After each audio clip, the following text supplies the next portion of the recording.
Well, growing up here in Greensboro, my family moved here when I was 3 months old, so I really have lived here all of my life. I went to the public schools here in Greensboro that were at that time segregated. I went to segregated schools until I was in the 10th grade. That's when our city had to force bus us to integrate, and this was 1970. They redistricted the city. We had 3 white high schools and 1 black high school here, Dudley High School. So they redistricted the city so that the districts with black housing projects would be sent to one of those white schools. And I actually had to go to Smith High School that I really did not like because I was ready for Dudley. All the black people were ready for the black high school. Yeah.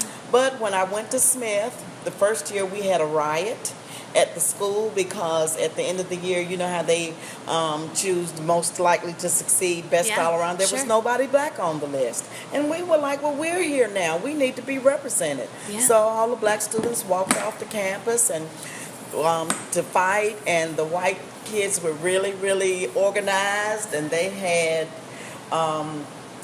rented a U-Haul truck.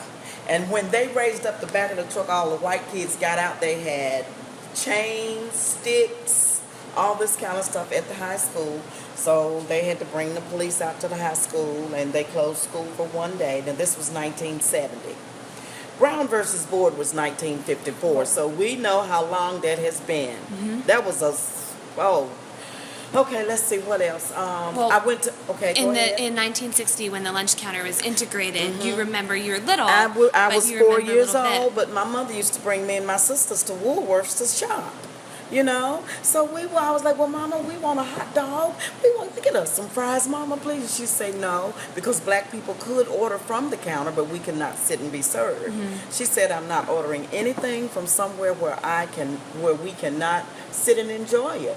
She said, what do you want to do? Go back out on the street and sit on the curb? Yeah. You know, so we knew that when Mama brought us downtown, don't ask. She would tell us to go and get us something to drink, go and use the restroom, because she didn't want us using the colored restrooms because they weren't sanitary. You know, my mother groomed us on how to act when we came downtown. So, you know, you didn't want to bring attention to yourself. Yeah. You know, that was the best way to stay out of trouble.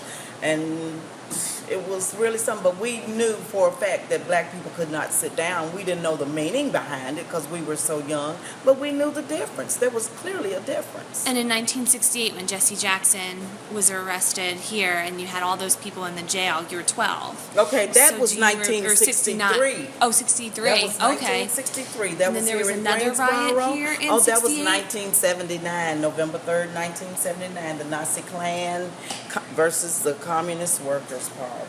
That was a massacre. 5 people were killed that day.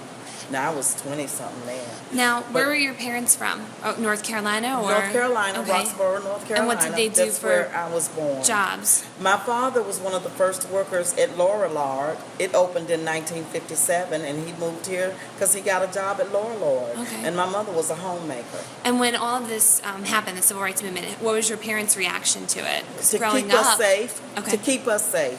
Actually, with the June 6, 1963, when all the black people came downtown and sat out in the middle of the Woolworths in the street, that was for us to get everything integrated. We were actually on curfew that night. Our city was on curfew, so we had to be in by 6. But it was all about protecting us. You know, my parents weren't activists. They didn't go out and march or anything, but they wanted safety for us. So looking back on your life as a Greensboro citizen, what's the one thing that you think sticks out to you? The November 3rd, 1979 shootout. About the Klan had been informed that there was going to be a rally in Morningside Homes. That was the black section of town. And the Klan came through there, and they went in their cars and got guns, and they killed 5 people. And it is on camera, and nobody got convicted. Torn behind that.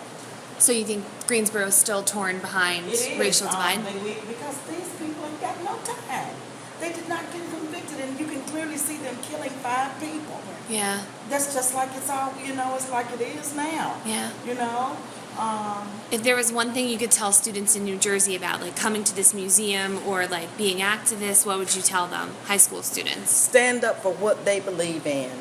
First of all, seek ye first the kingdom of heaven. Get God on your side, and you can do anything. But anybody can do anything and be whatever they want to be in life. Yeah. You just have to get direction. You know, you need a strong family unit. You need a strong faith-based unit.